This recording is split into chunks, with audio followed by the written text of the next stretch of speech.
Suspected ISIS terrorists captured in Nicaragua on the way to the U.S. southern border. We're going to take a deep dive today into the immigration debate on the Hot Zone. This is the Hot Zone. Engaging with the news in a whole new way, international war correspondent Chuck Holton brings insight into areas of crisis and lets you help those affected.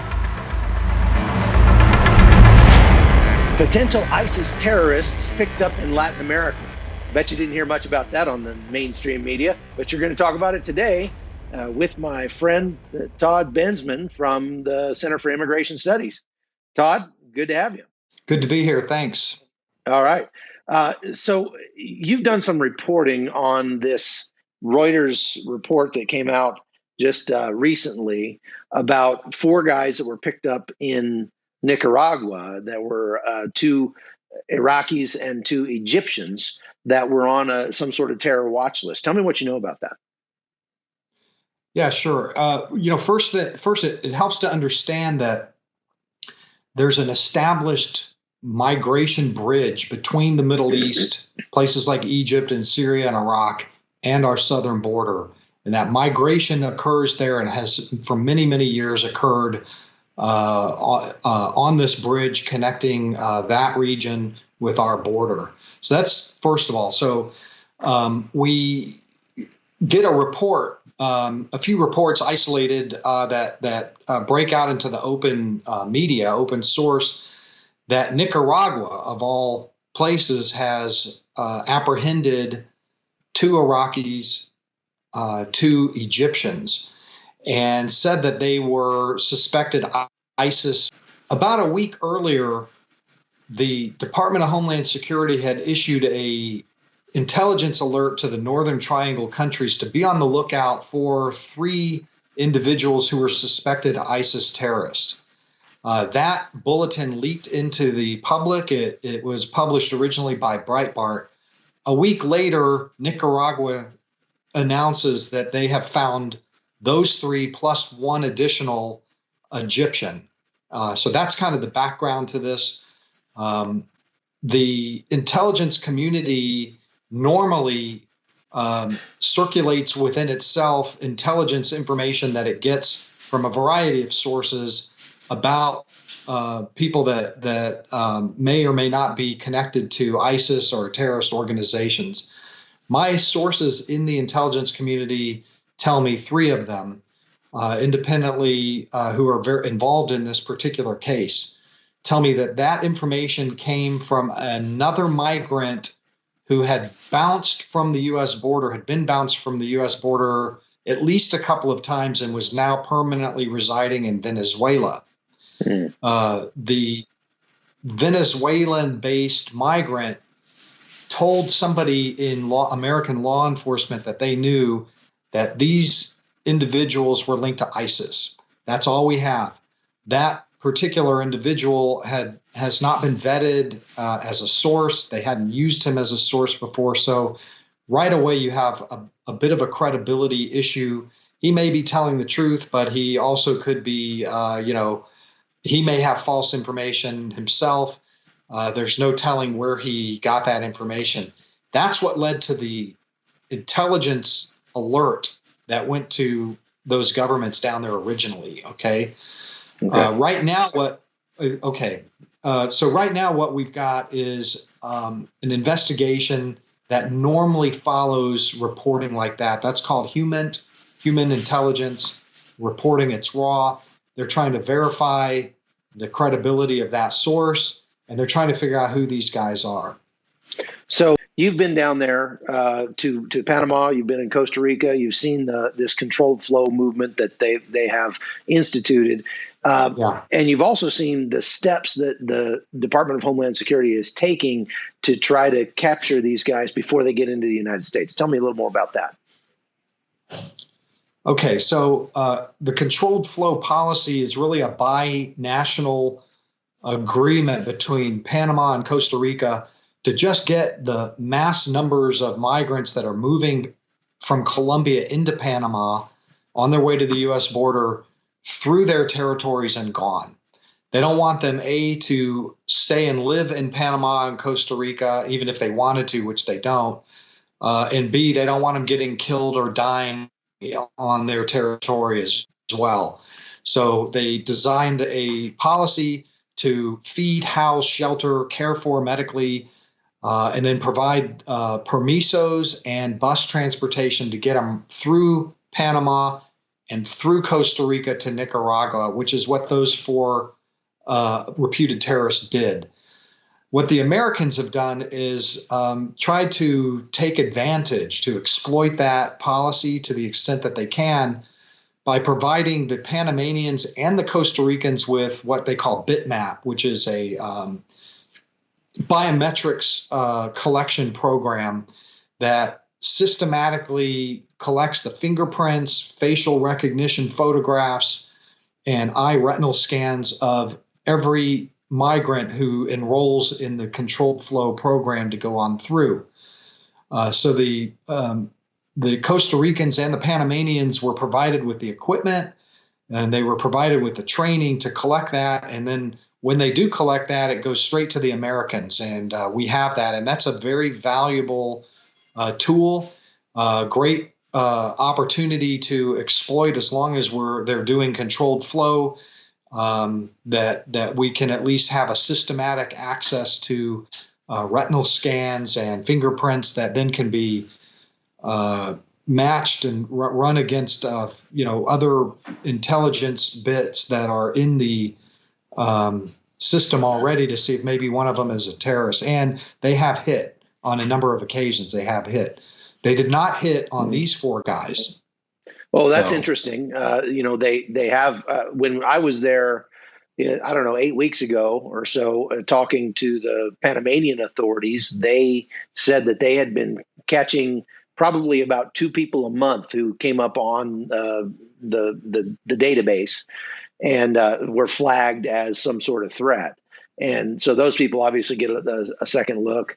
But interesting that these four did not. I show that one of them was believed to be a convicted murderer inside Iraq, and he was traveling on his actual passport with his real name, and we still didn't have him in the database. That doesn't give me any warm fuzzies, I promise. Will we ever really know whether or not these guys were actually terrorists? Probably not, unless reporters or maybe people like me who still have access and some sources in the community can learn about it and get it out there. Or, amazingly, sometimes the Costa Ricans or the Nicaraguans hold press conferences on these guys that they catch. About 2 years ago, the Costa Ricans caught a Somali who was on our watch list. And they held a press conference about it, had video of the guy and everything. So you never know. But ordinarily, I would say no, because all of this stuff that we're talking about resides in the classified realms of national security, intelligence, and investigations, because we don't want the bad guys to know what we do or how we do it. So typically we will, not see much, although now that this has kind of peeped up a little bit, there may be pressure and questions asked. But on the other hand, a lot of the media is completely uninterested in any reporting about terrorists getting caught in that migration flow. Yeah, I see from the reporting that you've done over the last week or so that has been picked up by a few outlets because it is interesting. I mean, the fact you and I both have seen such a growth in the number of people coming through that route, coming from Africa, from the Middle East, and across to Ecuador, because Ecuador will allow pretty much anybody to come in. What do you think are the chances that the United States could have some sort of influence on Ecuador to stop letting everybody and their dog into their country without a visa, especially since so many are taking advantage of that to move north to the United States? Well, 7 or 8 years ago, the U.S. State Department pressured Ecuador to stop doing this for Pakistanis and Middle Easterners. Because as soon as the Ecuadorians opened up their airports to the entire world, visa-free travel, I want to say in about 2008, And as soon as they did that, every human smuggler in the world who wanted to get people here, Chinese, Africans, Middle Easterners, this was, this was a windfall for them. This was fantastic for business, and it still is fantastic for business. Well, Pakistanis were coming in, Middle Easterners were coming in, and Iraqis, especially at the height of the Iraq War, Afghanis were coming in. So the State Department threatened to withdraw foreign aid if they did not reinstitute visa controls for Pakistanis and Iraqis and a certain few other nationalities. So the Ecuadorians at that time agreed to do it, and then I haven't heard anything since. So my presumption is that it's probably laxly enforced, if enforced at all. And maybe the Americans just forgot about what they had achieved there, but I don't have any indication at all that that's being enforced. Yeah, it doesn't seem like it. And I know back in 2016, there were 6 Pakistani terrorists that were apprehended in Panama and eventually deported. These had links to Al Qaeda. So it is definitely a risk. It's a threat to the United States.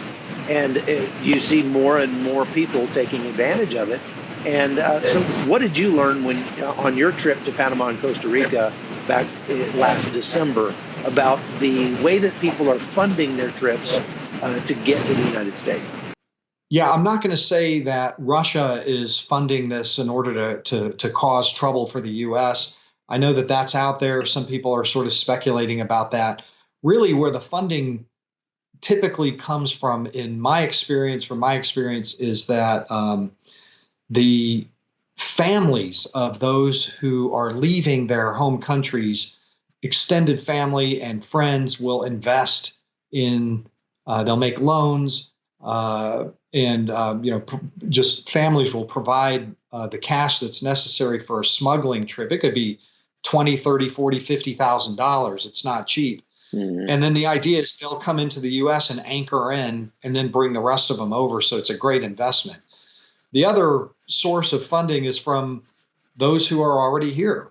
So if you are a Somali and you got in and you're earning, driving a cab or working in a meat packing factory or whatever you're doing, you're going to send funds to your cousins and your brothers and sisters and whatnot to come in and bring them in. So it's a kind of a chain migration thing.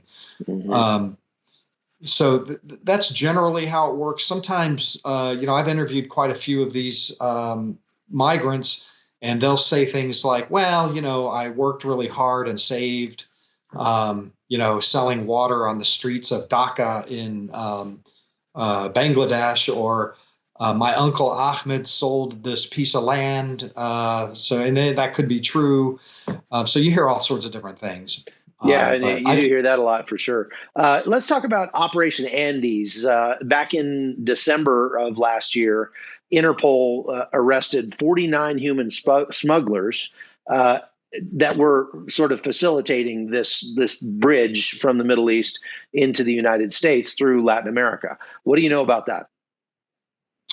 Well, we do. Interpol and the United States and task forces are in a steady state of doing operations to sweep up human smugglers and drug smuggling and weapons smuggling.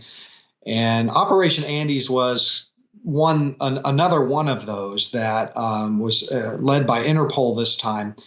And the interesting thing about it, and it targeted Panama, Costa Rica, Colombia, kind of that tri-country region, and also deeper into South America as well, because the tentacles go all around. But and they arrested dozens of smugglers and weapons traffickers.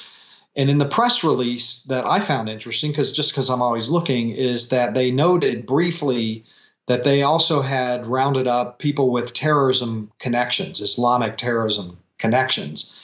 Now, because of what I was telling you before, that this kind of information almost always resides in the classified realm, we didn't learn anything more about that. So But what that gets at is the fact that we are on a fairly regular basis. We, meaning the United States, Homeland Security Investigations, ICE, CIA, Southcom, Northcom, and our partners down there are picking up people who have terrorism connections, people who are on terrorism watch lists. My sources tell me that between 2012 and 2017 on that route, they picked up about 100 migrants from the Middle East and elsewhere who were on terrorism watch lists. So it didn't surprise me at all to see Operation Andes pick off a couple of guys that seem to have what they call terrorism connections. Right. And, what is striking to me is just how much they are kind of taking advantage of the fact that these Latin American countries don't want them to stay in their country. And so they're hastily shipping them north. And so Panama buses them to Costa Rica buses them to Nicaragua buses them to Honduras, and so on and so forth, all the way to the United States. And if it weren't for the fact that these countries are making it easier for people to get there, they've sort of established this infrastructure now to ship people all the way to the U.S. southern border, then people probably wouldn't come, because if they had to walk from Ecuador all the way to the United States, they'd never make it. And they do that kind of sort of ostensibly to help people avoid paying these human smugglers to do it, but in the process, the governments themselves are becoming human smugglers in a sense. And I think that's something that maybe the Trump administration ought to address without a doubt. And I think they are. They're trying to work with these other countries to establish safe third country agreements with Guatemala and Mexico and that sort of thing, to make people really stay there and make it their problem and less our problem. So I guess we'll see what happens. Thank you very much for your time, Todd. We're out of time today. Todd Bensman is a Senior National Security Fellow for the Center for Immigration Studies and does a lot of research and a lot of work in that. We really appreciate it. So thanks, and we'd love to have you on again. Anytime. Good to be here. All and right, keep take up care. your good work down there. Thank you. The Hot Zone is produced by Amy Holton and Livefire Media. Copyright 2019.